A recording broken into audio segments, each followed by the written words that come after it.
History in the making. The tempo. Skywalker.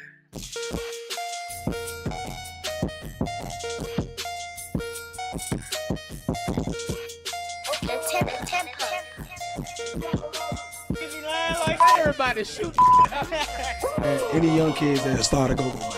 It seems familiar, you know. So I called him. People, hey, man, you famous now, man. You know what I'm saying? That's gonna come soon. You know what I'm saying? The tempo. My own dick. Hey, that shit be making me so bad, bro. I don't know how y'all was raised, but I was raised to fight. Smile like, hey, bro, stay in your lane, bro. Hey, bro. I'm back in your DMs. What's up, bro? That's all the fuck I gotta say. Try to go back in the past, he will fuck up what you won't do nothing. The tempo. You ready? Captain ready. So we good to go. All right, man. We back here for another episode of The Tempo, man. Oh, God, love this podcast shit. Good gracious, man. This shit, I love it, man. We have a great guest tonight. I'll just go ahead and let you introduce yourself. You know what I'm saying?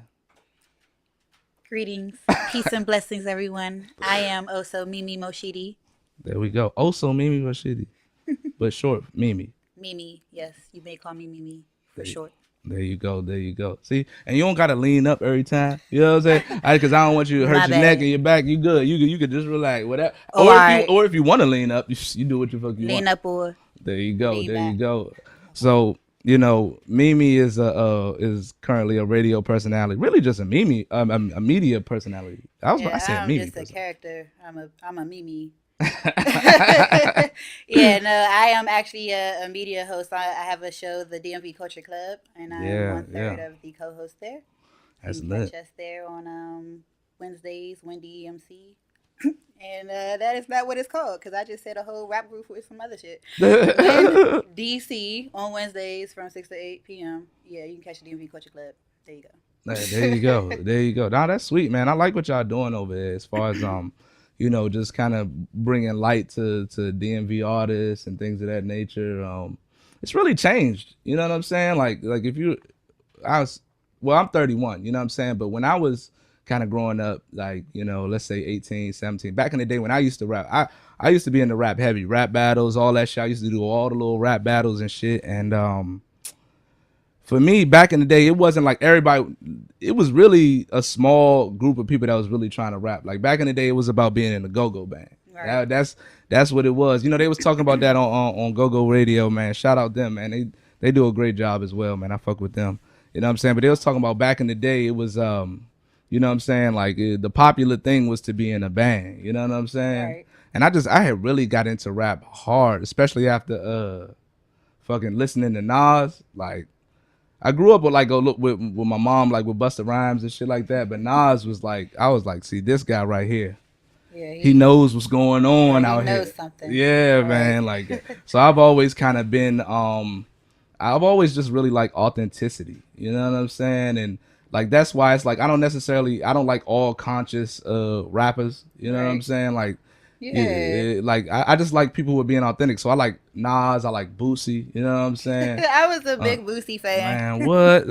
I still am, man, to be honest with you. Like he's an interesting character. You know what I'm saying? He's an interesting character, but I think that he's one of the reasons why I like him and still do is that he's absolutely authentic. Right. You know what I'm saying? Like Right. for all his flaws, I don't agree with a lot of the stuff that exactly. he does Yeah, or he's still is. my man, But still. he's authentic, and that's what rap was about back in the day. You know what I'm saying? It was about like telling the story of what's really going on, and that's Right. that's why it is what it is today. You know Right. what I'm saying? So Ghetto stories. Yeah. that shit real, especially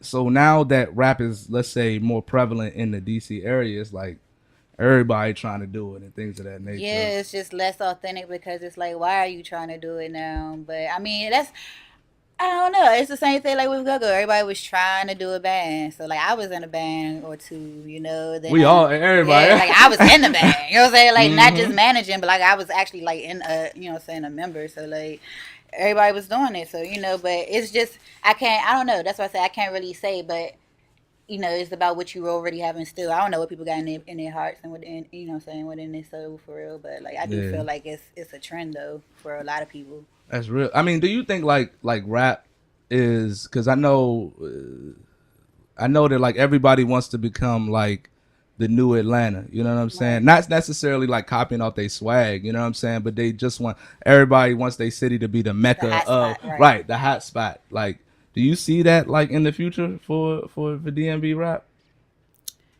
For DMV rap, just rap alone, or Well, yeah. Well, DMV music, I guess you could say, because Atlanta okay. kind of. There we go. I say with DV music, yeah, it could be. I see if we stay true to our roots, like with the percussion of go-go, and you know, I appreciate like, you know, the respect paid when you do get on like Wale when he, you know, said mixtape about nothing. He came on with, you know, saying the go-go beats or whatever. Yeah, like, that, yeah. I appreciate that. Like that inspired me. I started making my own go-go beats. You know what I'm saying? And we had like Roger on the beat. You know what I'm saying? Like we had. Yeah, these he people was. He who used to make some fire for like T.O.B. people forget, you know what I'm saying? Like we had Fire. these people that were like, you know what I'm saying, really incorporating the culture, you know what I'm saying, into the music and making it mainstream. But we just got to do that more of a collective, because you know what I'm saying, we have like Rare Essence and these bands like that have played and traveled with other, you know, successful artists, Chuck Brown and you know, the Chuck Brown band with Jill Scott even, you know what I'm saying. So like we have like Junkyard gone to Tokyo, you know what I'm saying. You know what I'm saying. We Yeah. You have see, bands they that travel. beating their feet in Yeah. Amsterdam and shit like that. Right, So yeah, it yeah, seems like Poland, yeah, they got it on lock. They, Shout out shit, Crazy I Legs. still can't beat Right. my feet like that, and they was getting it. You see that? Yeah, man. I used to try.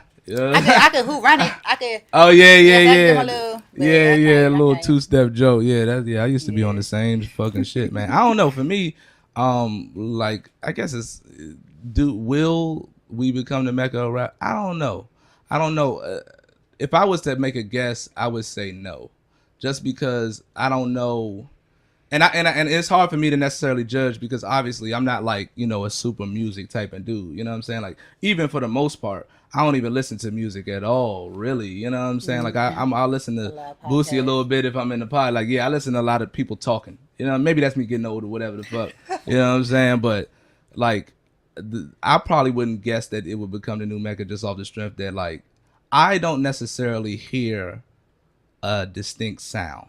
Yeah. That to me, that's what makes you that's what can make you the hotbed, as far as, you know. And obviously rap is still super young when you think about it, like Yeah, it's been like 40 years. yeah, or something. like Well, in New shit, York well, had they sound, technically, I guess, I don't know. yeah, and Me so telling my age, I don't know. yeah, I'm starting to learn. I ain't gonna ask too many females' ages when I started. They'd be like, I just had a birthday though. Shout out to Capricorns. There you go. Capricorn Oh yeah, season. you did have a birthday. How was Thank it? you. Thank you. It was lit. Yeah, you know, I'm still celebrating. I celebrate my birthday all year round, so Oh, okay. it's never too late to give me gifts, and everybody when you see this. Right, No matter right, when right. you see this. Right, man.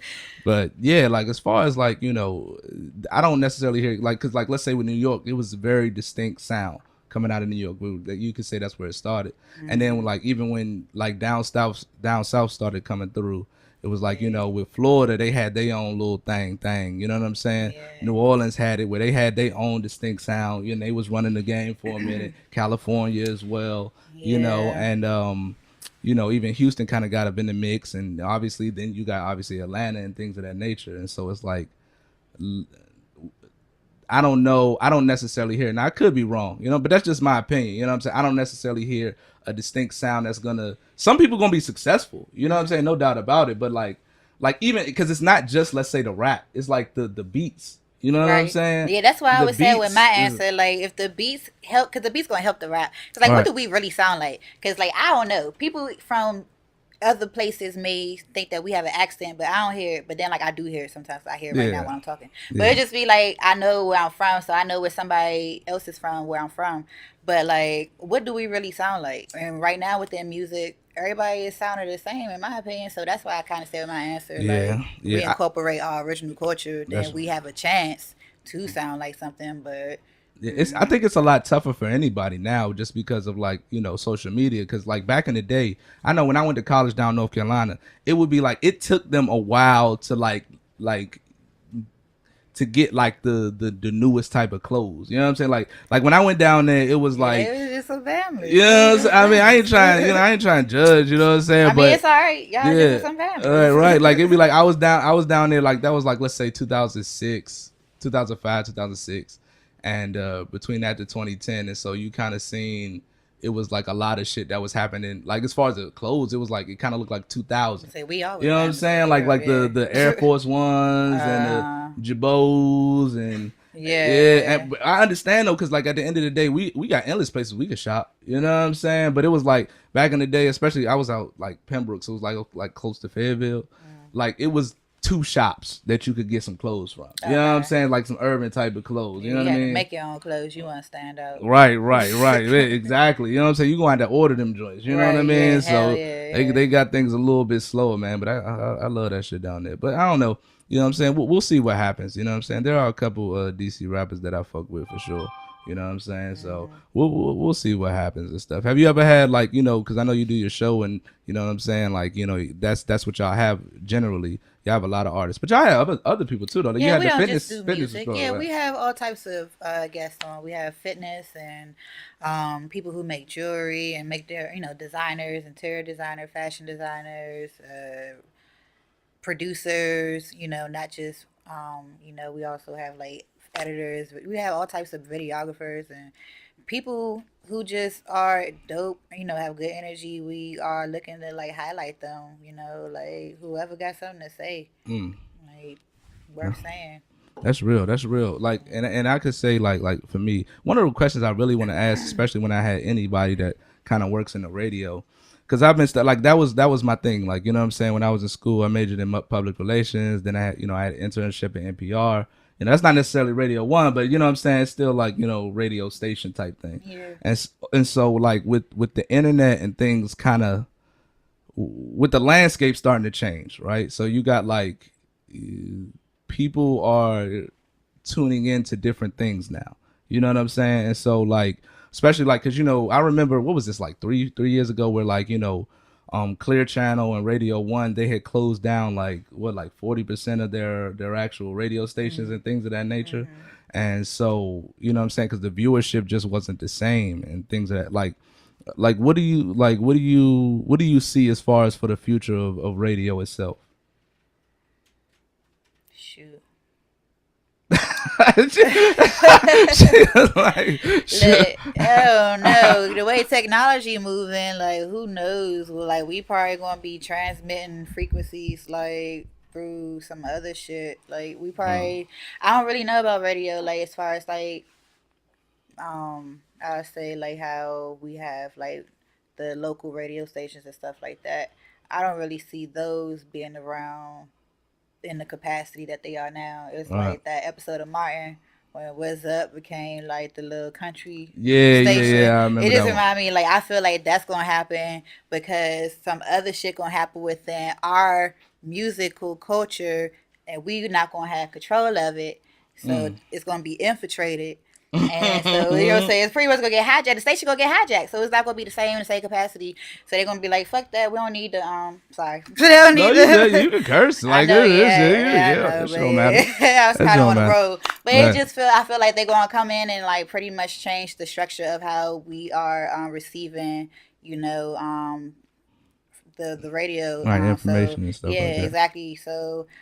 Yeah, I don't really see it being the same. I mean, we'll see. Like, I think that for me, because of the, like, let's say the internet and the prevalence of the internet, where now anybody can kind of put out, you know, anybody could put out content. And I think that one of the biggest things of why I would say, I think technology is changing overall. But the reason why I think that, like, let's say television, right? So television itself, I don't really, in the same, like cable television and things of that nature, I don't see it, like, by the time, let's say my daughter gets to be my age or things of that nature, I don't think it'll be the same way. Because number one, it's like now that you have these open platforms that you don't have to follow a particular structure in order to put out content. So it's like, you know, with a television show, it'd be like, all right, bet. It got to be, you know, they got 30-minute segments and then it's, you know, it's really 22 minutes of content because you got to mix in the commercials in between the breaks and stuff. Exactly. Then you had, you know, internet come along, you got Netflix and you got YouTube and shit, where it's like, now you know, people can tell like really deep, intricate stories, you know what I'm saying, and don't have to be structured within the same time frame as like, you know, regular television was. So now you got shows like, you know, Breaking Bad, like The Wire and things of that nature where, you know, people, I think back in the day, they probably thought people wasn't going to be interested in that, or that people wasn't going to listen for 6 or 7 seasons on the same shit. But like now it's like Netflix will just drop 13 episodes or some whatever, you know what I'm saying? And it's interesting. Right. And so that structure has been torn down, which allows for a lot more creativity. And so even with like, let's say like radio, you know, follows a lot of the same structural moments where it's like, all right, cool. You got, you know, you'll have the commercials, you'll have like, you know, the hosts and stuff talking and things of that nature, and then you'll mix in the music and things of that nature. And it's like now when you got with podcasts and you know, kind of like what y'all do, where it's like kind of local radio station, you could really structure it how you want at this point. You know what I'm saying? So it's like if you feel like talking to a guest for 45 minutes, you know what I'm saying, and getting into some deep structure, like actual conversation, you know what I'm saying, you can do that. You can do whatever the fuck you want, and people are more interested. That's exactly why I wanted to do the podcast shit, because it was like one of the biggest problems I had with a lot of radio stations is that, especially like 93.9, I think we got some of the, I'm gonna hold my tongue on that, but like yeah, I was holding my tongue. I didn't know where we was going with nothing, but I'm following you, John. Right. But one of my problems I have is just that like when they have guests come on, it's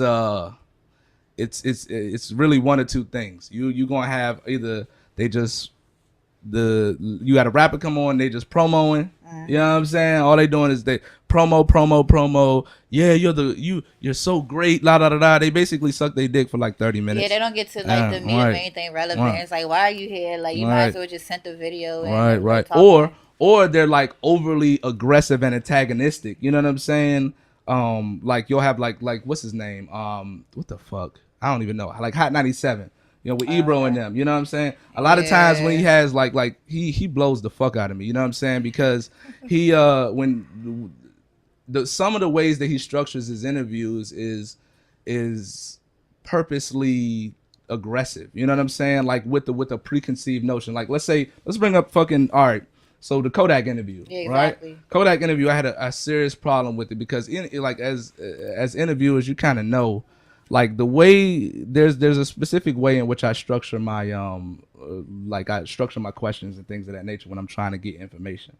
And so like, all right, so we were in the Kodak interview at the end when he was like he was basically like, you know, all right, so, you know, I know you can't talk about it because you got a pending sexual assault case, and you know what I mean, but we take sexual assault real serious around here, you know, can you just speak a little bit more on that? Now the way that I'm paraphrasing, but the way that he structured the question was almost inherently accusatory, right? So it's like we take we take sexual assault serious. You have a pending sex case, you know what I'm saying? Whatever the fuck, like, you know what I'm saying? Can you talk about it like basically almost like you want to type apology or some shit? Right. You know what I'm saying? And I was like, it was. I don't even think it was a question. I think you just enhanced upon the paraphrase of what he really said, because I was sitting there looking. I mean, maybe he did say, "Can you speak on it?" But I don't even think he said that part, because it just didn't feel like he did, because it was just. I mean, it didn't feel like it was really a question. It just was like it wasn't really a. It was like, because you know question. He can't speak on it. He said, you know what I'm saying? Like, why would you ask that, and then why would you wait to the end of the interview to like bring that up? It was the clickbait. It was a clickbait, and I think that's one of the main reasons why I don't take money from guests that I have coming on. You know what I'm saying? And I don't like bring guests on that are just paying me. You know what I mean? Because I don't want to get what do you call it? I don't want to fall into that temptation where I'm getting certain revenue, so I'm bringing on people that I'm not necessarily interested in. Right. You know what I mean? And so I'm forced to get in that same line where I'm either still my brand. I want to protect my brand still. Right. So like, I'm not about to just have anybody on just because you're paying. And I'm not just gonna create because, like, let's say obviously I know they got to create a certain amount of numbers. You know what I'm saying? And that's what funds the radio station. So it's like you gotta ask that question that is going to fucking create some type of controversy. You know what I mean? Like you almost like you get that it's this incentive. Like, yeah, I wanna create some little clip that'll go viral and everybody going on and shit. That just go to see like who they working for. Like people focus on the wrong things. and that's so easy for you to click on. You more concerned about that than it's plenty of good people with huge followings that they could bring on that would bring the same amount of clickbait because they will target a whole nother audience, but they not really being versatile with who they want to bring in, or not even being versatile, but just the way that they approach and deliver their. I don't know what their message is when they have people or when they have conversations. Like I don't know what his goal was. You know when he mentioned. Oh, I know his I goal. mean, I know his goal is, but I'm saying, was like, to trip him up. You know what I'm saying? Yeah. And then Kodak isn't necessarily the most articulate guy. You know what I mean? As with a lot of a lot of rappers in general. You know, some of them definitely are, but like, so it was one of those. I want to trip you up and make you look dumb, and you know what I mean. But like, I just feel like I know that was what his intent was, but I just mean like why you played yourself, you look dumb, like you know what I'm saying, like. I don't know. I just feel like he played himself with that, so that's why I was saying like I don't get why he would do that. Yeah, I mean, he did. But at the same time, it was like he took a bullet. But it just be like I don't know. Just focus on some other shit. Like put your energy towards something else that's more building. Like you know what I'm saying, more prosperous and maybe like productive conversation, and that's what I definitely try to center. What I talk about. If he wanted to bring up sexual assault and how he takes it seriously, it would have been an issue before he came on the show, for one. But even aside from that, he could have brought up the issue in a light that would have promoted positive resolution or something. You know what I'm saying? Healing rather towards sexual assault. But that wasn't his intent. So that's why I'm saying like he brought it up, but his intent with bringing that up was to fuck up this guy's day. Yeah, you know what I'm saying? It seemed like he wasn't worried about the sexual assault victims or nothing. He ain't give a fuck about none of us. You know what I'm saying? Yeah. I mean, for me, it's like, all right. So then sexual assault and the so-called rape culture and the Me Too movement and things of that nature. I think that what's happening is that there's a lot of people that's just virtue signaling. You know what I'm saying? What they're doing is they're trying to show that they are the most caring people about whatever particular situation, even though when it comes to, let's say, sexual assault and things of that nature, it's like the lines are very blurred. You know what I'm saying? The lines, it's not as cut and dry as people would like to say. You know what I'm saying? Because even with still, it's like, all right, so let's say you're in a particular situation. Let's say you're hanging out with a guy, right? You know what I'm saying? Let's say you're hanging out with a guy and whatever, y'all cool it, y'all drinking, things of that nature, whatever. So, you know, the point of consent of what people are trying to like we're trying to understand what consent is. You know what I mean? And it's not necessarily, it's not obvious. It's not cut and dry. Like when have you ever had a guy that you were trying, that was, y'all was about to have sex, and then you was like, well, he was like, may I touch you now? Yes. You know what I'm saying? I mean, he didn't have no British accent on that like that. Right. It's kind of like you feeling it out. It's interpretation. You know what I mean? I get you. It's the lines aren't cut and dry. And so then you'll have what you will have. You know, when I went to school and stuff, there would be multiple times where it's like, you know, the girl comes over. You know what I'm saying? And y'all partying, whatever the fuck. She drunk as shit. You know what I'm saying? Now, if she wakes up and feels like that, you know, that y'all had sex and she wasn't necessarily feeling it or whatever, like you could make a claim that, oh, well, I didn't necessarily, because I was drunk, I couldn't give consent. You know what I'm saying? Like that's what a lot of them joints, that's a lot of the shit that they trying to put out there. Like, well, if the female is drunk or you know, whatever, buzz, whatever you want to call it, then she can't necessarily give consent. Like, you know what I'm saying? You give real consent. But that's weird. State of mind. But that's weird because it's like, look, so I thought females were equal, right? I thought we respect females on an equal level, right? Y'all just as smart as us. Y'all can do everything we can do. So why is it that if two people are drunk and then they decide to have sex, why is it only on the man? You know what I'm saying? To figure out the points of consent, and he's the only one who has responsibility and can be punished based on if there was some type of miscommunication or things of that nature. I say between men and women, I mean the justice system is messed up, but I say it's a case by case basis. So I get what you're saying completely. I feel like with case by case, if let's say for example, if you know, both parties do, you know, happen to be lit, but if the man's intent was to get the woman drunk solely so she could be a little loose, then that's a problem. He should seek help because he's a predator. So you can't come out here trying to get chicks all loose. And then, oh, you're drunk. I want you to stay at my place. Oh, I got to change the clothes for you. Oh, I don't even think you should drive because you purposely got her drunk. Like, that's what guys do. Like, and not even if they realize it or not, but that happens. Like, all right. So, but then, where does the responsibility lie, though? Because if you're gonna ask that, all right, cool. So, like, let's say a guy's intention is to get you drunk and have sex. Now, let's just keep it a cold thousand. You know what I'm saying? Dudes want to have sex. You know what I'm saying? Like that's just what it is. Women want to have sex as well. You know what I'm saying? So, when we're talking about the actual, like, let's say even in a case by case basis, where does the responsibility come on both parties? Even, like, let's say with the female, like let's say specifically, if he said, I want you to come over my house, I want you to drink, or let's drink, let's do all of this, and you oblige, you know what I'm saying? If you say I'm with that or whatever the case may be, and then y'all decide to have sex. Now, obviously, we're not talking about if a dude just took the shit. We're not talking about that at all. We're not like that right there. yeah, you're that's just cut, talking about you that's just got cut caught and up dry in the to go. moment. We're not talking about if a girl fell asleep or she passed out and that's cut and dry. That's as cut and dry as it is. Like, I'm not with none of that. Like, if a girl passes out, all of that shit, I get what you can't have consent or none of that. I think of Superbad. Like, I feel like if you think of like Evan and Becca, you think about like the gold slick with the just all right, so remind me of Superbad. I bet you Joe could tell me about that joint. Man. Like, how did Superbad go? Like, what happened in that joint? All right, I remember so it, but I'm trying to talk about the scene. It was like the last party of the year. Jules was having the party. Her parents were out of town, so she sent oh my gosh, this is funny. She sent what was Jonah Hill's character? Seth, I think.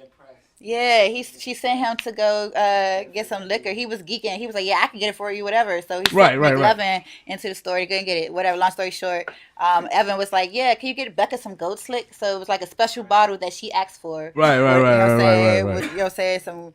Some stuff. So he was like, "Yeah, I got to get this bottle for her." So he didn't end up, the bottle broke. He ended up getting the bottle for her or whatever, but he still got to the party, but she was already lit by the time he got there. So he was like, should I be as lit as her? Pretty much he was saying, like, should I be like as lit as she is? Because she was all over him or whatever. And so he was trying to drink so he can get on her level or whatever, but he could never reach her level. So he didn't really he didn't have sex with her. He just was like, he felt bad pretty much. I mean, well, actually, did he?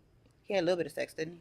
I don't remember. I don't remember Superbad. He might have had a little bit of sex, but he didn't really. He just was like, no, I'm not. He felt like bad because he wasn't on the same level that she was. So I feel like I look at that movie like, you should know. So what do you? All right. So what are you saying? Act like McLovin and shit. Like, so, but all right. So what are we saying? Are we saying that, like, let's say if you see the girl and she's intoxicated, that if you judge that girl is intoxicated on any particular level, that you should just be like, nah, I'm not gonna try to have sex that. I mean, it just depends on the dynamic of your relationship. If you shouldn't be trying to have sex with somebody that don't like you, you know what I'm saying, just because. Well, how do you know that? How do you know? Because you should probably find out before. It depends. So if you talking so about somebody, you know somebody. If you saying like you hanging out with your friend or whatever, and y'all happen to get lit, and you just like something just comes over y'all in the room, you know what I'm saying? If it's mutual, I mean, you gotta read signs. I don't know. But that's what I'm saying. The lines are so, it's not as cut and dry, and it's a blurred line. You know what I'm saying? And so because there's a blurred line where, like, I can interpret the situation different. Like, you probably had it. I've had situations where I interpreted it one way and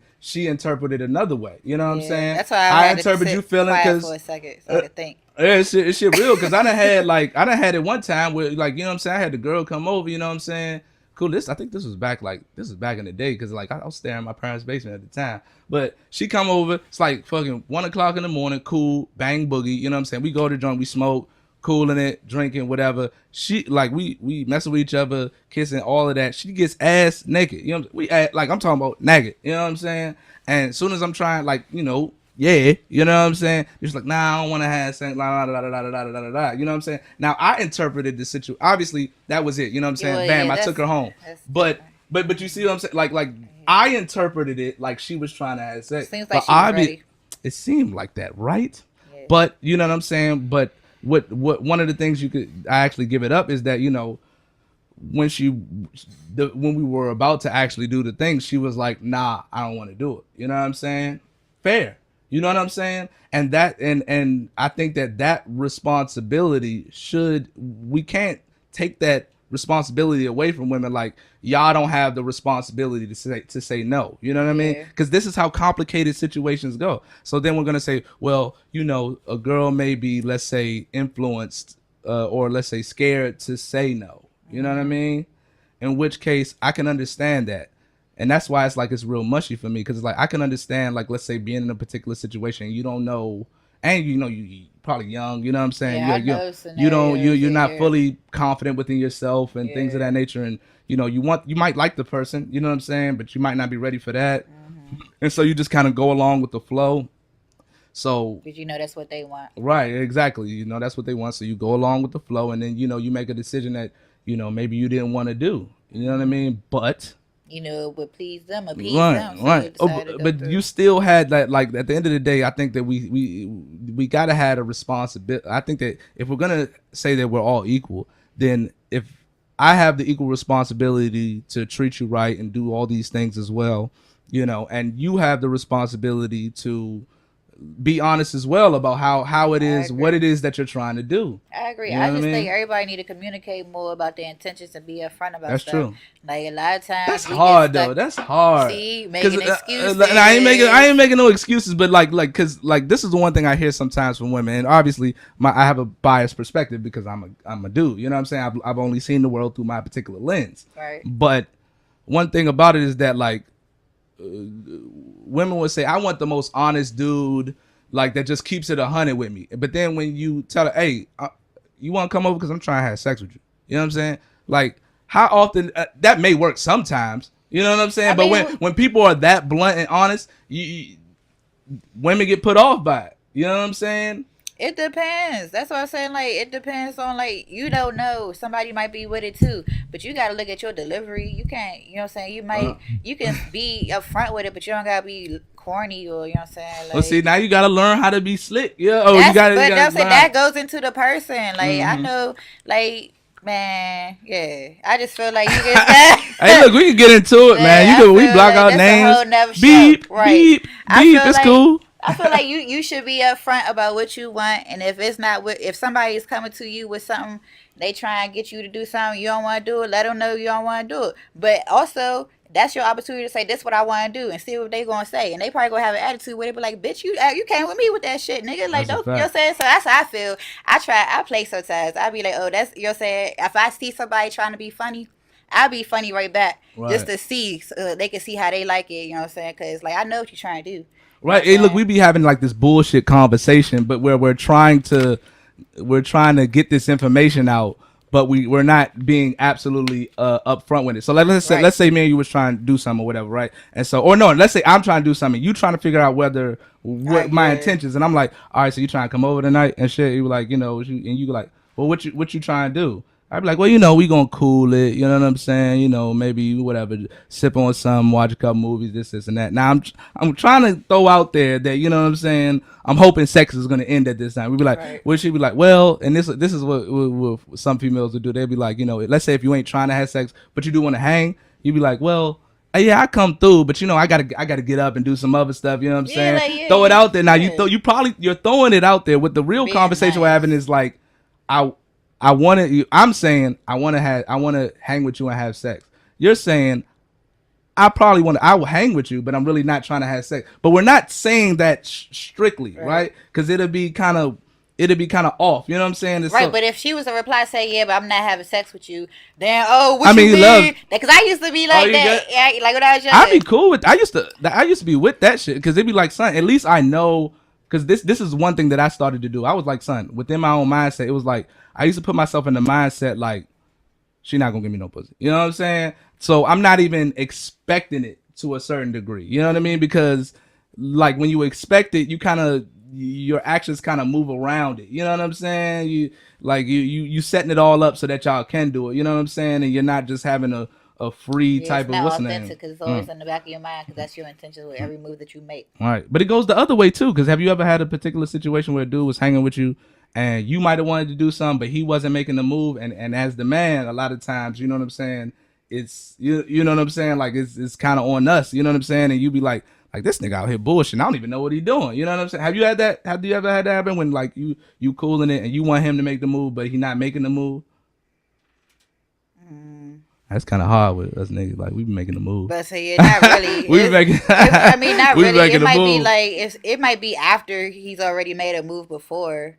And I'm like, well, he need to make a move right now. And I'm like, you know what I'm saying? I'm about to just go ahead and set it off. So it might be something like that, but yeah, not initially. Yeah. I mean, like, and that's why I'm saying every situation is complicated. So to try to put like this blanket on it, like, oh, niggas with all the bullshit. Actually, I did just think of it. Okay, I did just. Go Think ahead. of shit. All right, so it was a guy I was dating a couple years ago, and yeah, like we hadn't kissed or anything yet, and we had gone out a few times, and so we had went to a little thing. My friend was like, it was a birthday thing. She was like, yeah, bring your boo.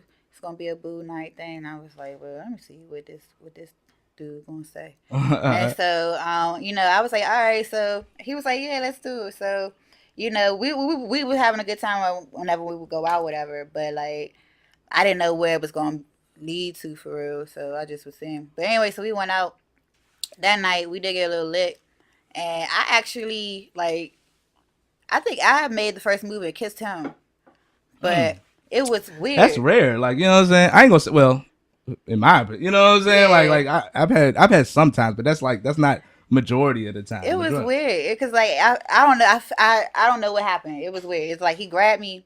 No, he was reaching. No, he didn't grab me. He was reaching out. And like he was sitting down, and he was reaching out like back behind me or whatever, or behind him. Yeah, so I was like coming towards him, but his back was towards me, and so he had reached out, and I had reached, you know what I'm saying, forward, and then like it was like a Spider-Man kiss or some shit. Like, I don't know, it was weird. So I was like, but we was lit, so I don't know. That's what I was like. I don't know. That was probably the exception, but like that was something that was weird. It's complicated, man. This shit it's a complicated thing, and that's why I don't like it when people like.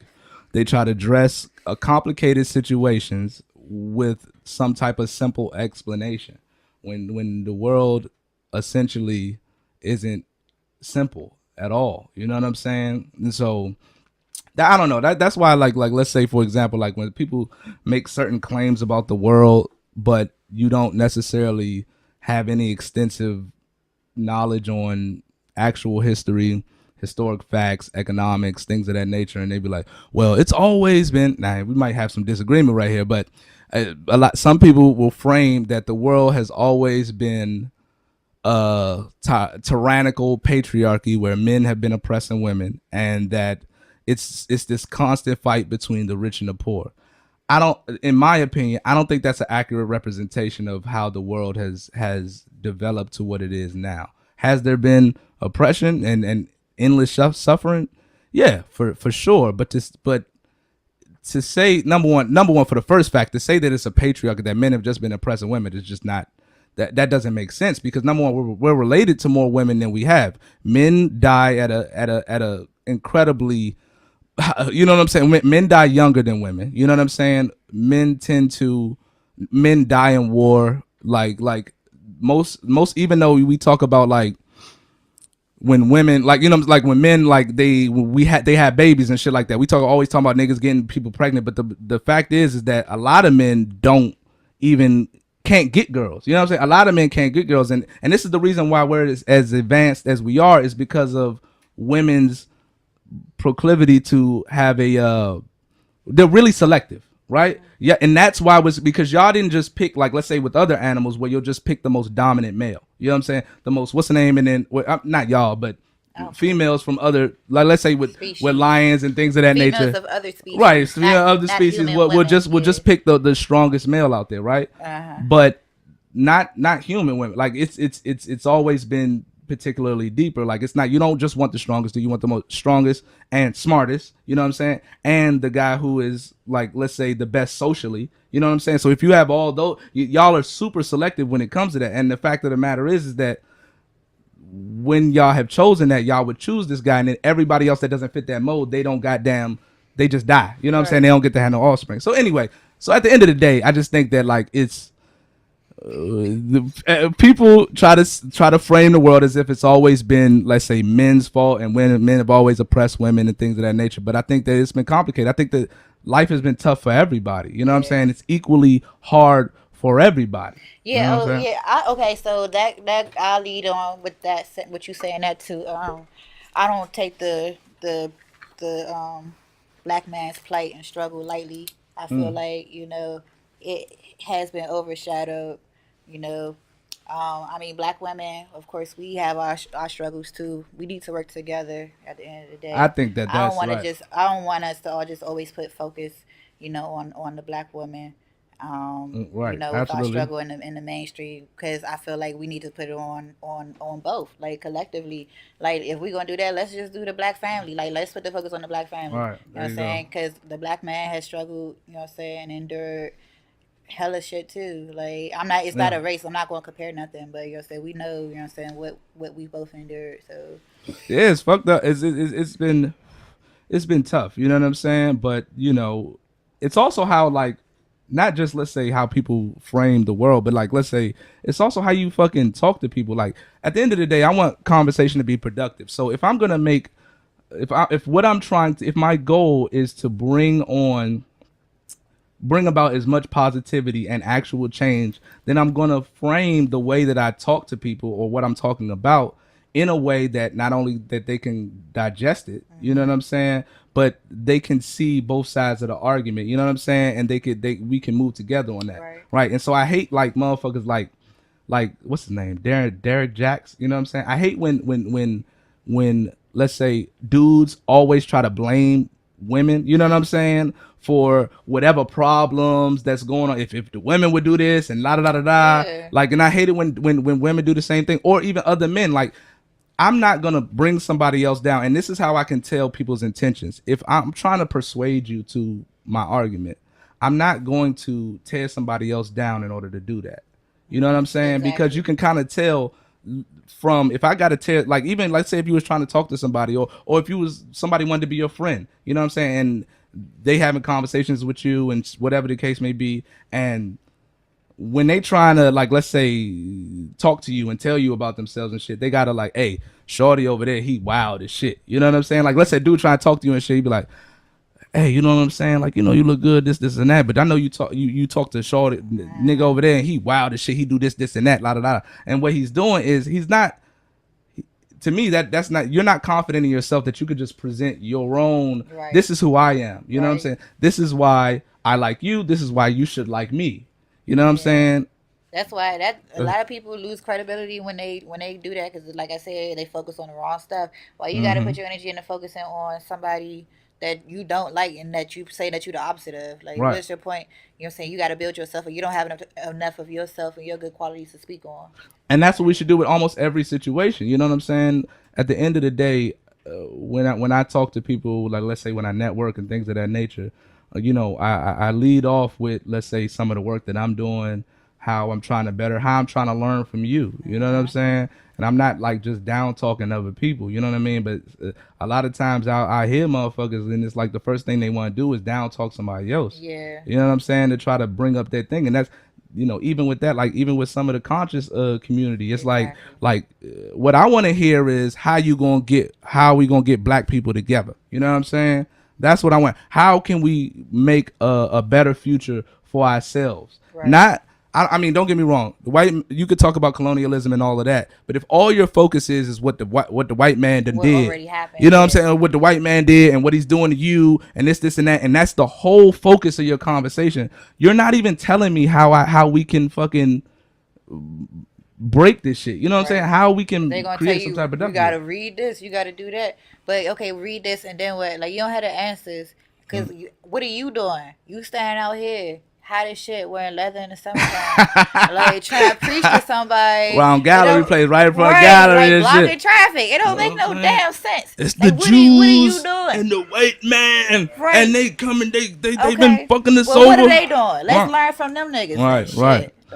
Like, if I had know so goddamn much. You know what I'm saying? Like, how we gonna get better? You told me what's going on wrong. Like, and that's why I like to big up people. Like, I had Nate Brown. Now he was running for Ward 6 or whatever, and I think that what happened, we don't tend to put people up that are actually like doing shit in the community. Like you know what I'm saying? He's at all these motherfucking like all the charity events. He's out here, he coaching basketball teams. He's actually doing things that, you know what I'm saying? He's not necessarily focused on like the, let's say, everything that's wrong with the world. He's actually focusing on like bringing about a better change. You know what I'm saying? Yeah. Like bringing about positivity, and he's doing that. That's the shit that I'm talking. That's the shit that I want to hear. You know what I'm saying? Like I don't really give a shit about all like your extensive knowledge on colonialism and whatever you looked at on YouTube videos. You know what I'm saying? To just tell me about how the world is fucked up. You know what I'm saying? I want to hear how we get better, honestly. Right, exactly. Like, yeah, exactly. Like, okay, we know that if you're going to tell me something about the past, tell me about like the structure of it so we can know like what the system is, so we can know how to work with it. Because, you know what I'm saying, I ain't going to say beat it. I ain't going to say none of that shit. I'm just going to say we need to know what it is as long as we in it. So. Yeah, exactly. And that's why I don't necessarily consider myself, I'm more in the center. You know what I'm saying? I don't consider, I'm not a Democrat nor am I a Republican. You know what I'm saying? Like I see good arguments on both sides. You know what I'm saying? And I think that I'm a real believer, like let's say in Taoism, right? So you talk about like the idea of balance, like chaos and order. You need both these things. You need good and evil in a sense. You know what I'm saying? Joy and pain, sunshine and rain. Exactly. Like and the way to structure life is to kind of float in the middle to a certain degree. You know what I mean? That doesn't mean forget all your history. You know, forget all the fucked up shit. Like, you know, it's motherfuckers out here that could do you wrong all day. You know what I'm saying? But you can't just focus on that. That's the whole outlook of your life. You know what I'm saying? There's also a lot of positive things that are going on, a lot of opportunities that are out there. You know what I'm saying? But if we get people to focus on their individual opportunities and things that are going on in their life, then I think that's a scary thought for a lot of people, because it was for me. Like, it was like once I really started owning up to the things that I did and looking back at my life, like I was looking at things like, man, shit was fucked up and I missed out on this because somebody else screwed me over and this and that, and I was focusing on that and it wasn't helping me get no better. So then when I actually gave an honest look at it, you know, I drive the bus and shit, you know what I'm saying? So I just sit around and think all day, you know what I mean? And I was like, damn, I missed that opportunity. And yeah, that was my fault. You know what I mean? Even when somebody else did me wrong, like I helped facilitate that. You know what I'm saying? And you were there, played a role. Right, and I didn't do anything about it. But that's the great thing about taking responsibility, is that, look, if the world is out here to get you, I be trying to tell my mans and them all the time, like, you can't look at the world like it's out there to get you. You know what I'm saying? Because at the end of the day, if you don't have no control over your life, then I don't know why you don't just jump off of a bridge right now. Right. You know what I mean? Right. If the world is set up to fuck you over, then why live? Why? Right. Exactly. But if things that have happened in your life, both negative and bad, both negative and good, if it was because of your own choices and your responsibility, and guess what? Even if you had a fucked up life before, even if you've done endless dumb shit and whatever the case may be, like, when you change what you're doing and you change your way of thinking, then you can have a different result. Right. You start to see more of the things that you put in your focus.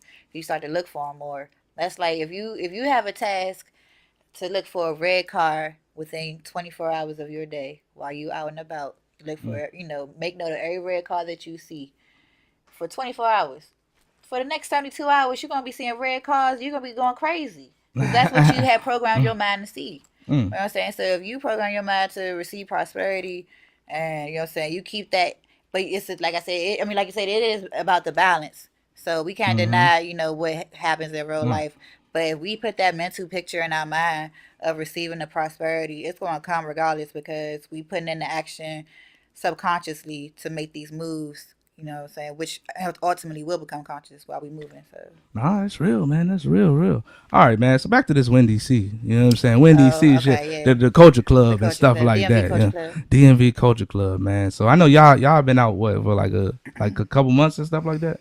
Yes, we debuted in this past December 2018. Yeah, that's interesting. I'm hip. So I know y'all have 3 hosts. What's their names? We have Carmen Cush, and we have Yeah. Million Moeezy. Million Mo Easy. That shit real, man. How like, you know, for me, I've always like wanted like guest hosts, you know what I'm saying? But I don't necessarily I could see how it could be difficult sometimes. You know what I'm saying? They just like mesh. You know what I mean? Yeah, it's like having siblings on a show, and you know, you just kind of like, you know, I mean, we good though. It's just crazy, like hearing people ask how long have you known each other. And like I was on a conversation today, and they were saying, yeah, people were asking like how long you and Carmen known each other.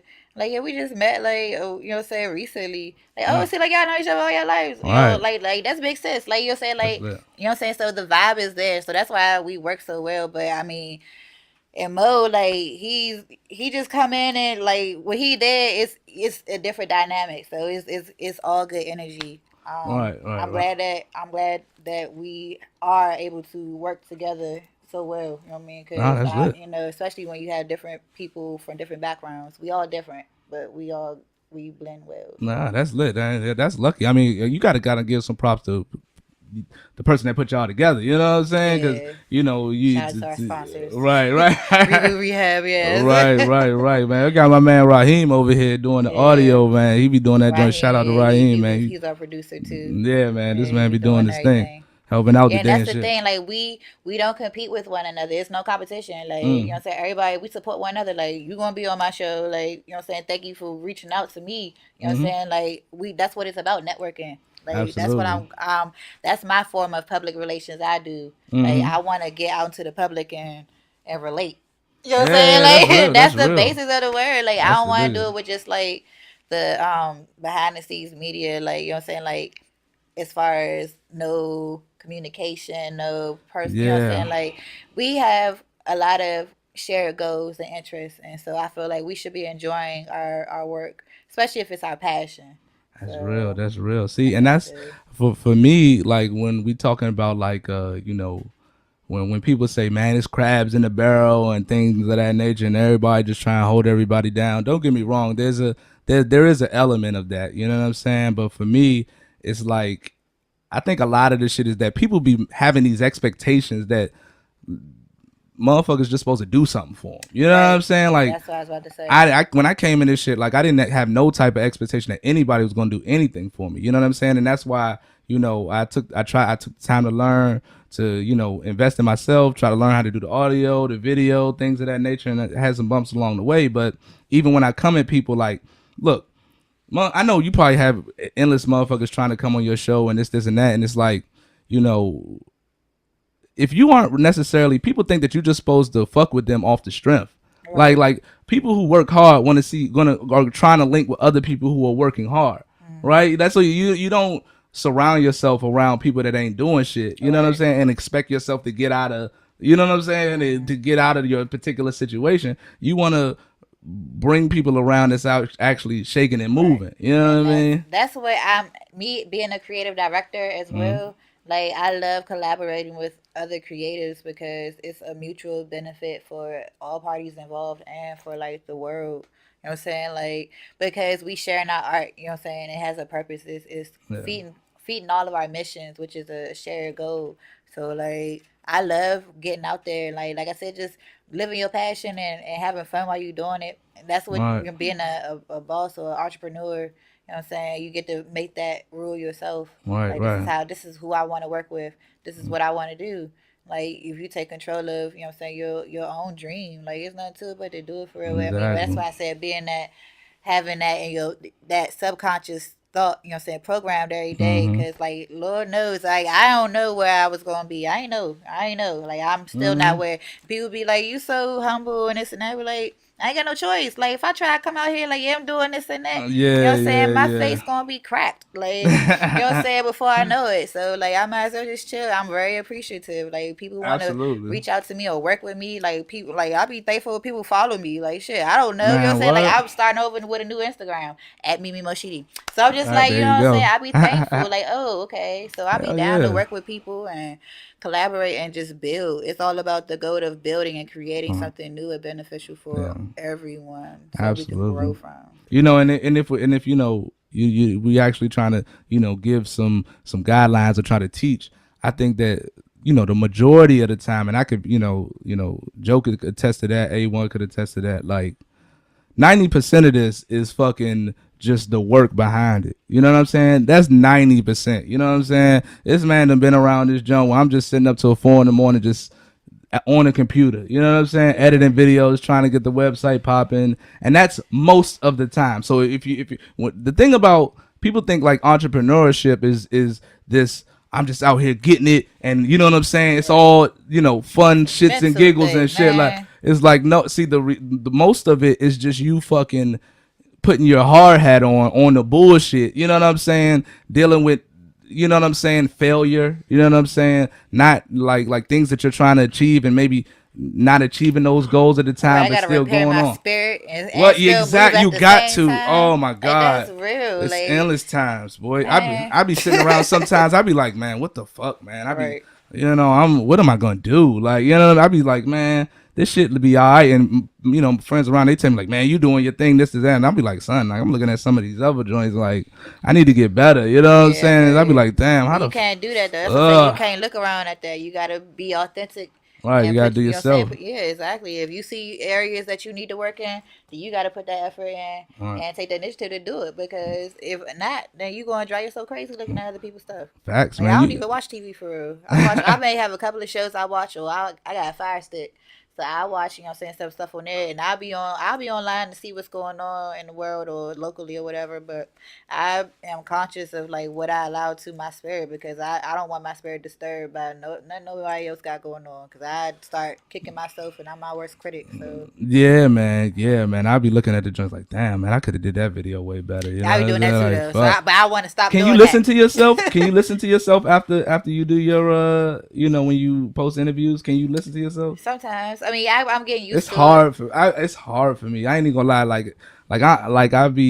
I critique myself so bad. I be like, what the fuck, man? You know what I'm saying? Like, what the fuck am I talking about? You know what I mean?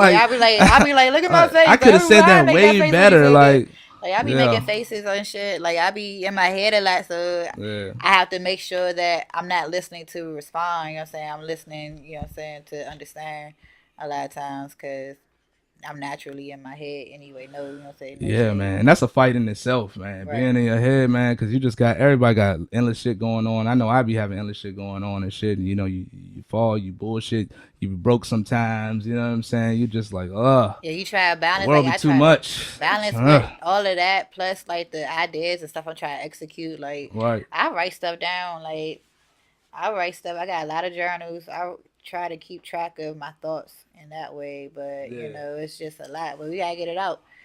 But when you do that, like I was saying, like, you just keep being your authentic self, you're gonna connect with those people, so the load is gonna get easier. You know what I'm saying? You connect with people who have your shared interests, and they may have resources, and you know what I'm saying, they may have ideas and stuff that you could collaborate with. Facts. And it'll all work out for the greater good. So. And at the end of it, I think you also gotta you have to also invest in learning about other things. You know what I'm saying? Like one of the best, like I read, like I write down my thoughts as well.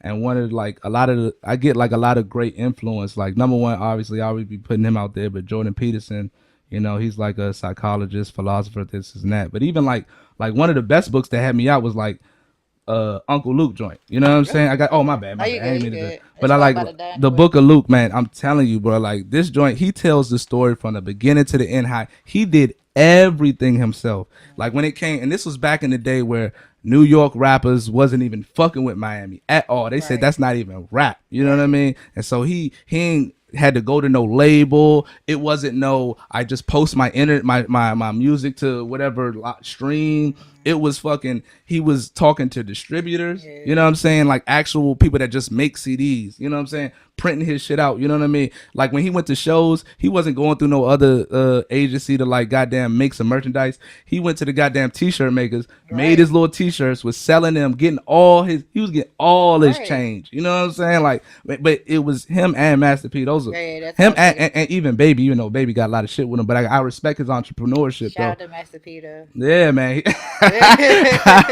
But like, one of the things about it is that, like, some of the keys to success is that you got to be able to get out of your comfort zone and try to learn, you know what I mean, and do these things yourself. You don't necessarily need everybody to like, well, shit, man, like, because if I would think like, look, oh shit, I'm gonna have a whole hire a videographer for everything I'm doing if that's what I'm trying to do. Like, nah, I'm gonna have to hire somebody on the editing team. You know what I'm saying? Well, as I get bigger, I probably will, but you know, I was like, I got to learn how to do this shit myself. You know what I mean? Because at the end of the day, you know, you got to rely on yourself first. You know what I mean? As well as like, you know, like I said, shout out to these dudes back here, man.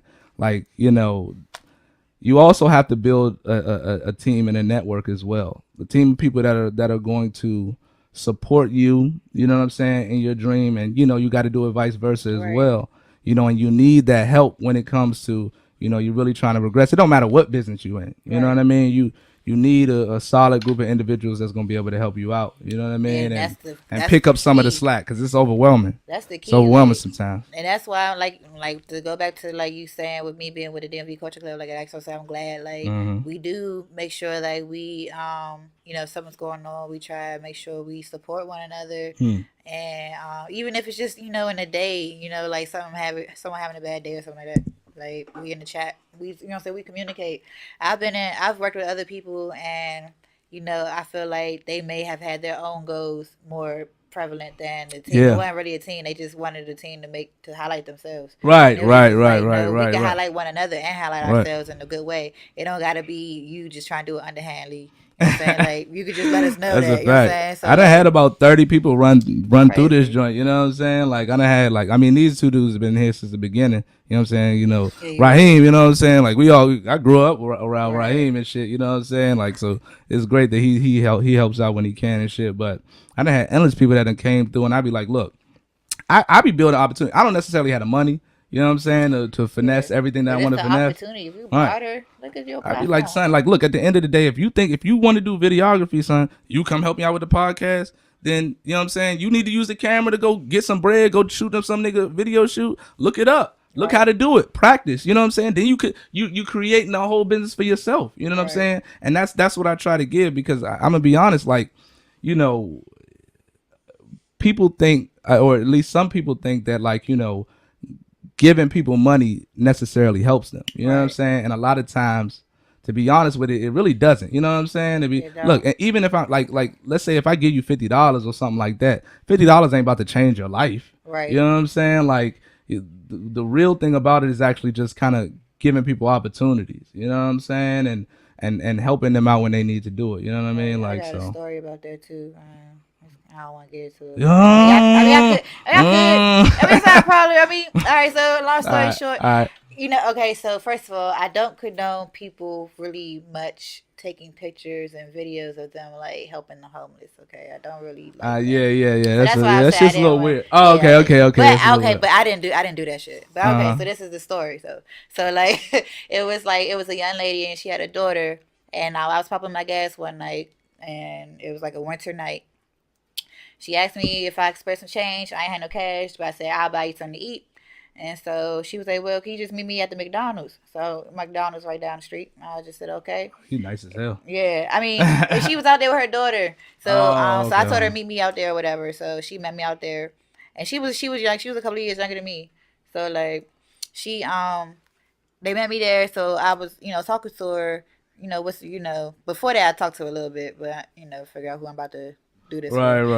So I was like, go ahead, meet me down there. So yeah, I was talking to her, and then so I was like, yeah, I just had her order, like she ordered like, I say like $20 or so worth of food.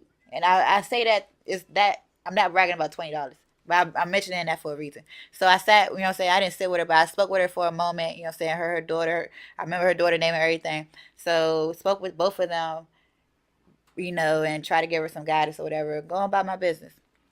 So the next year, following year, in the summertime, I run into her, and she's like, excuse me, you know what I'm saying spill. And I was like, oh, I don't have no cash right now. I said, but do you remember me?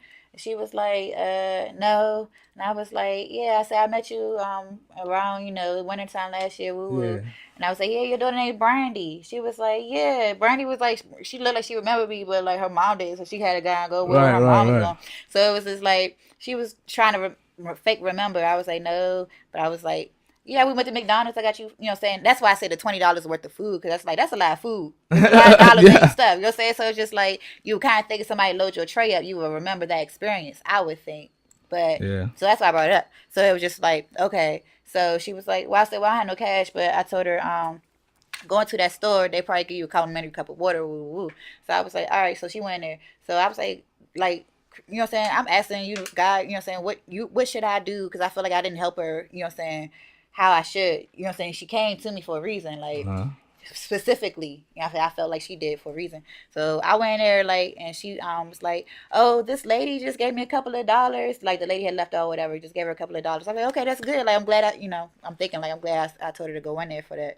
So I was like, well, holler at me when you step out. So she stepped out, and I was like, yeah, give me your email address so I can send you some jobs or whatever, stuff like that. Like, it's other ways to help without, cash or without money. But I was like, at least give me your email address. I can stay in touch with you that way and send you some little, whatever I find.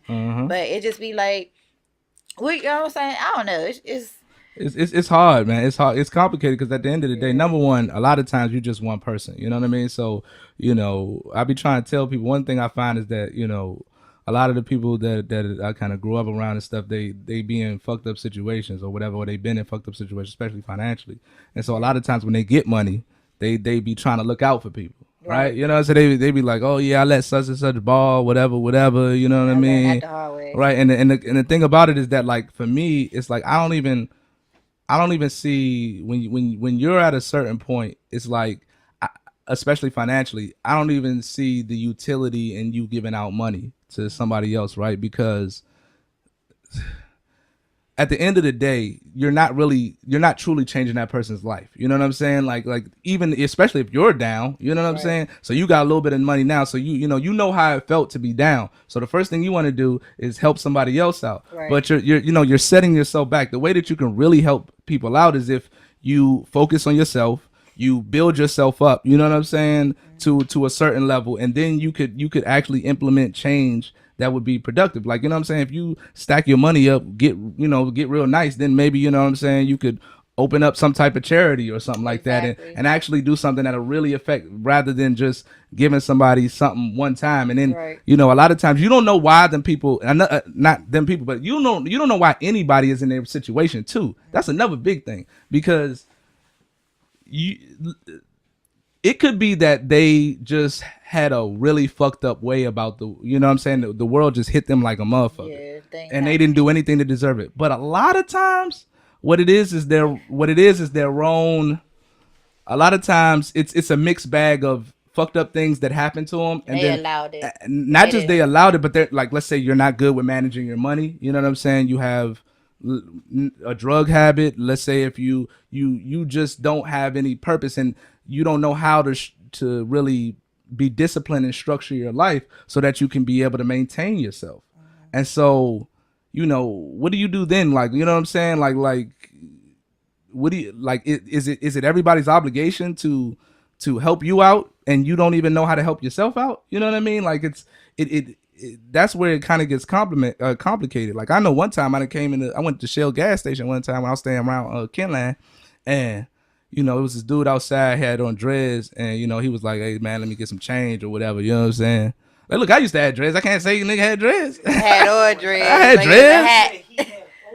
Oh, I had orange. Oh, no. Yeah, he had orange dreads. Yeah. He had dreads or whatever. And so, motherfucking, I don't know why the fuck I brought that up. Well, what is it? What that have to do with it? He was outside the Shell gas station. Yeah, that shit of dreads ain't had nothing to do with it. But anyway, so I go in the store, and he's like, yeah, let me get like, you know what I'm saying, $1, whatever. I said, all right, I'm gonna see, I'm gonna get you, you know what I'm saying? So we get into the joint, and I don't know, I'm ordering something, and he opens the door and is like, hey, so what's up with the change? I was like, nigga, you got me screwed. I was like, nigga, you got me fucked up now. What, I owe this shit to you? You know what I'm saying? And that's exactly. And so and a lot of times, like people, and we don't really like to admit this because, it's a fucked up way about the world, but it is true, is that a lot of times people just feel like they just deserve the fruits of other people's labor. You know what I'm saying? They feel like they are entitled to, when you don't give them money. You ever had friends when it's like you don't get them money and then they're like, damn, that's fucked up. You know how I'm fucked up in the game. You know what I'm saying? Like, no. Yeah, you got me fucked up. Right, I right. know, but I feel you though. But Yeah. like I don't be caring for no pity stories. Like, don't come. Like, I learned not to give no money. Like, I hear with somebody about to ask for something. Like, they don't finish asking. But I know Right, what you're right, talking about. right, and that's the hard thing about it. It's like, you don't necessarily know that person's life story, so it's like, why hurt yourself? You know what I'm saying? Why take from your pocket? You know what I'm saying?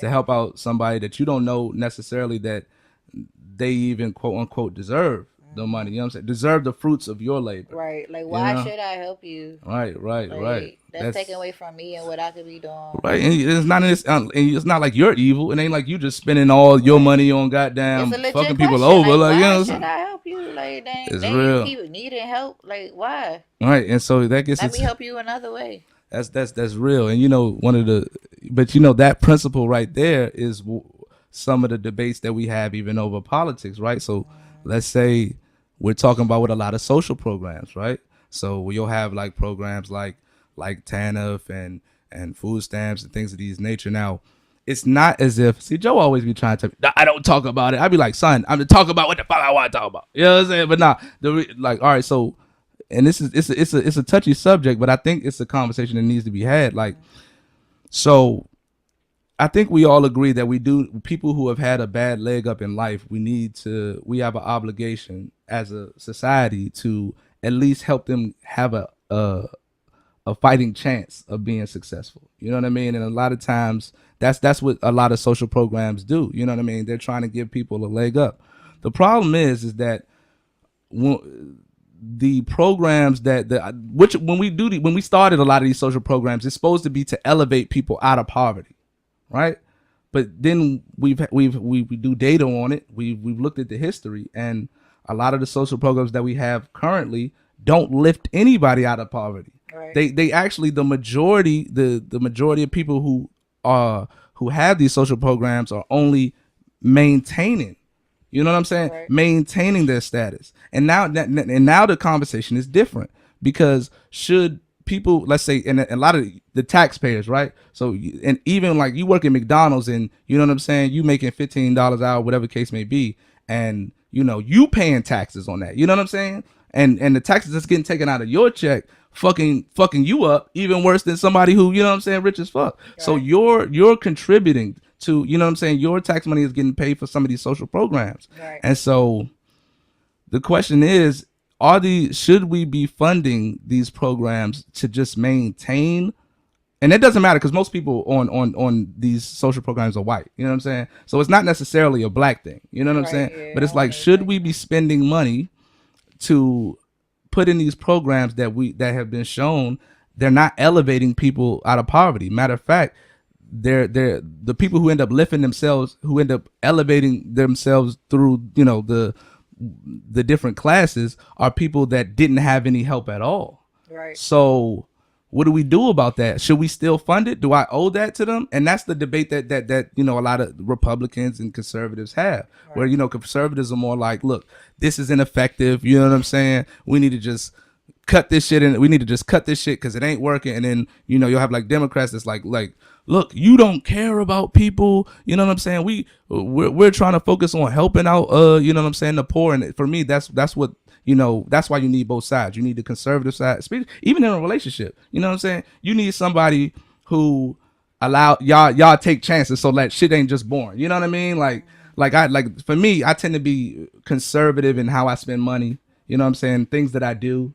And so I would obviously need somebody to get me out of the box every now and then. You know what I mean? Like most of the time, if it's just me, I'm just in the house. You know what I mean? So I'm gonna need somebody to be like, hey, nah, fuck that shit. Let's go spend. Let's go have a little whatever. You know what I'm saying? But you can't just have that to the extreme. You also need the conservative side, where it's like, look, if we just followed the way you wanted to go about things all the time, we'd be broke as fuck. You know what I'm saying?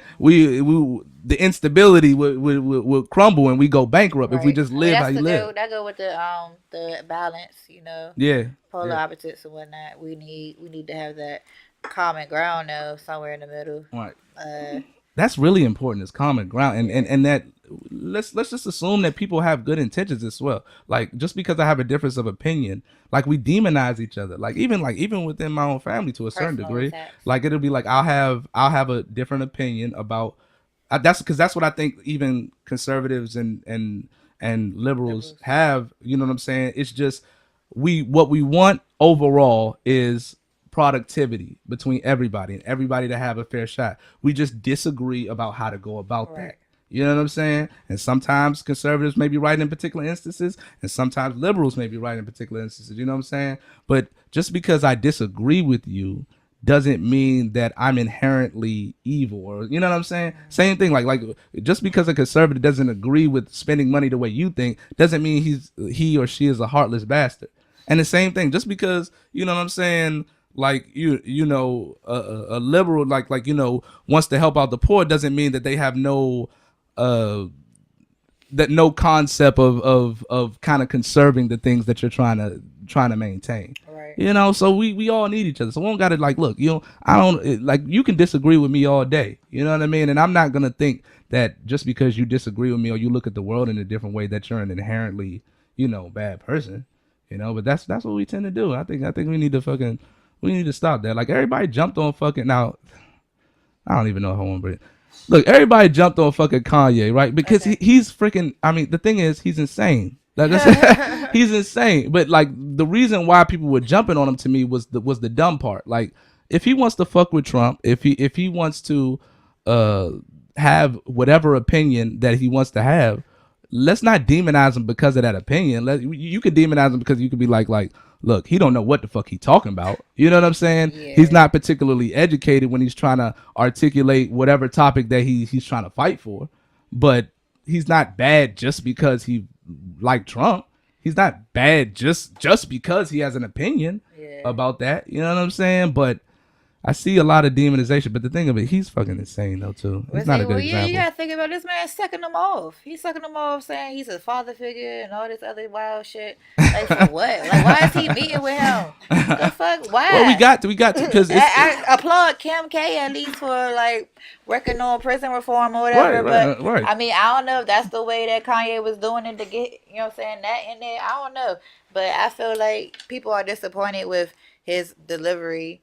Because I mean, he just seemed like he was on some wild shit. Like, I mean, that's true. You know what I'm saying? Thing for me is just that, like, why do we respect Kanye's opinion on politics? Why is it that serious? Why do people? I never understood. Like, I remember he had a platform because he has a platform. He has influence. And people feelings are hurt, genuinely hurt. And that's the right part. Like, you got to get your life together. You got to get your life together. If this shit hurts you to your core, that anybody has an opinion on things that you don't agree with, and they don't even, there's some celebrity or they don't even play a role in your life. That part I don't understand. Like, niggas was mad at Lil Wayne talking about when he was like, I don't know what about Black Lives Matter, la da da da da, or the white people at all my shows. Shit. Yeah, he said, "White man saved my life" when he shot himself. Right. I mean, he cheddar bobbed himself. Yeah, he did cheddar bob. But he was young. We can't talk no shit. We can't talk about no shit. He was a little kid. He was a little, but like for me, it was like, all right, okay, like a rapper says some ignorant comment about politics. Whoa.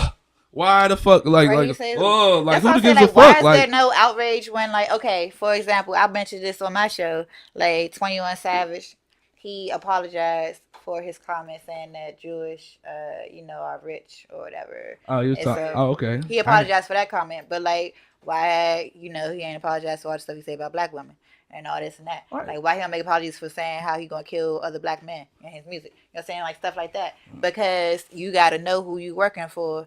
And that's that on that. Yeah, I think there's a lot of double standards and hypocrisy that we accept, and I don't think we necessarily even are conscious that we accept it. Like, for me, it's like I struggle with it sometimes because there are a lot of rap songs that I fuck with, like especially like damn near every fucking Boosie song. And when it comes to like some of the core values of what I believe, like core values and Lil Boosie in the same sentence. Right. Like some of the, I do believe like with certain things. That's why I say I like it. It's just art. I like that fact that he's authentic.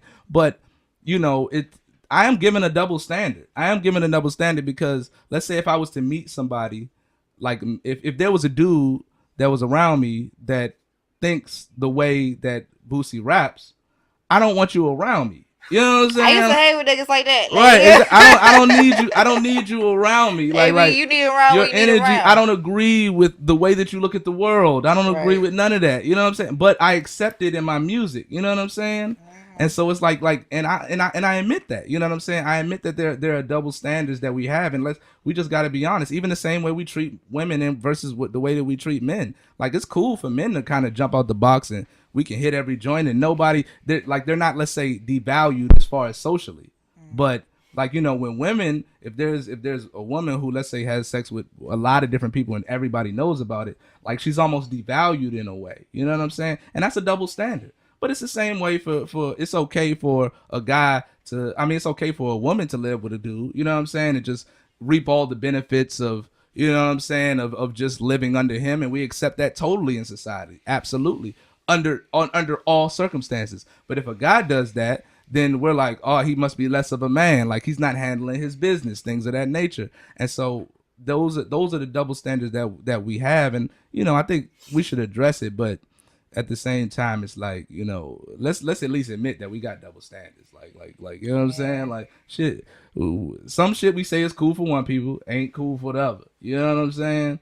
Like it's cool for us to say nigga all day. We said nigga a bunch of times on the show.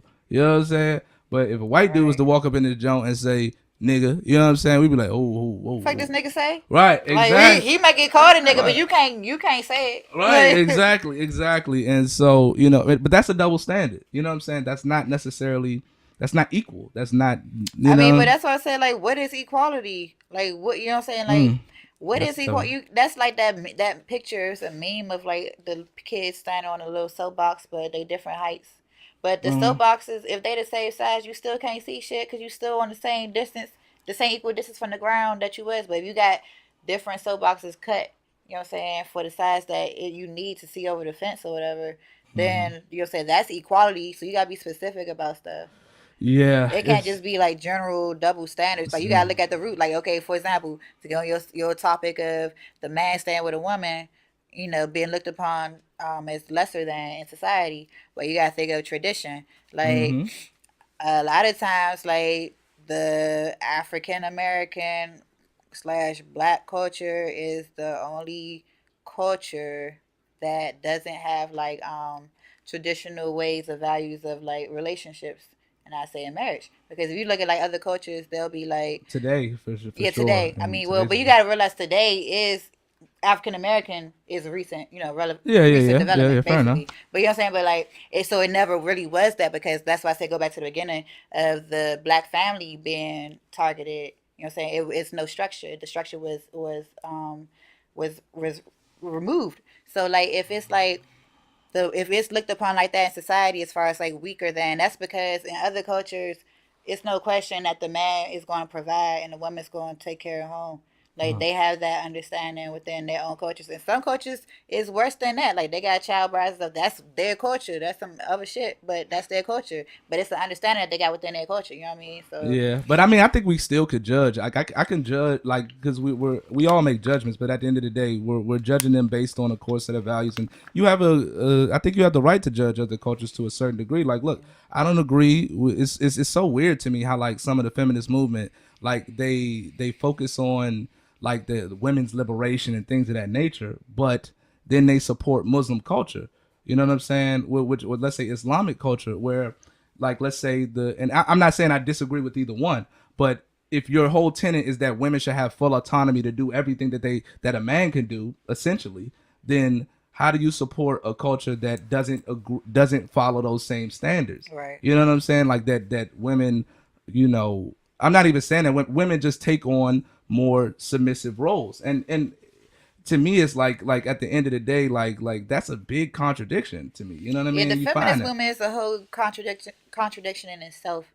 Like I feel like if you're a womanist, that's, you know, actual women, and shout out to Angela Davis, but it's just be like feminist movement was like created because I don't know if I want to go there. I I don't know how long it is about to be. Yeah. We're gonna add 3. We gotta add a whole other 3 hours on this joint. So you know what I'm saying? That's just some other stuff. That's and real. I feel That's like, real. yeah, I get what you're saying with that. Right, that shit real. All right, so before we get out of here, we gonna talk about R. Kelly. You know what I'm saying? So, all right. You know what I'm saying? So I don't know. Did y'all talk about that on y'all show?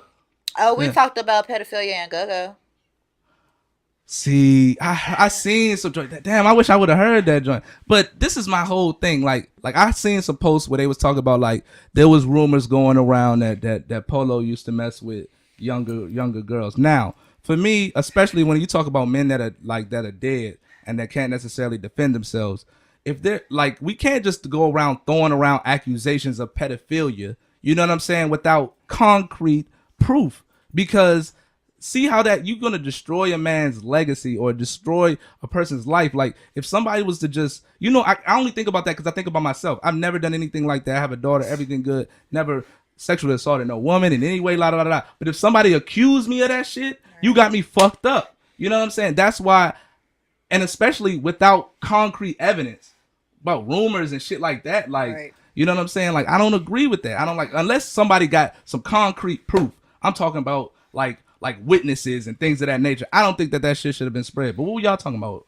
Yeah, we definitely didn't mention that because we just was really just talking about like I know I had an issue with like clapping for canned goods on Christmas. That felt like for all ages go-go's. That was really like the conversation more so like that we brought to our show. We was talking more so like if we in all age go-go's, you know, you got 15-year-olds in there with, you know, 25-year-old men. And getting behind the 50-year-old women. That is how it used to be. It did. I remember hot shots. My uncle was like my big brother. He like 5.5 years older than me. Yeah, in Marlow Heights. Yeah, so it just was like hot shots. You know, that's I'm saying that's my side. I heard hot shots was the shit back in. I never actually got to go. I couldn't go inside hot shots. My uncle told me not. He told me not to go in there.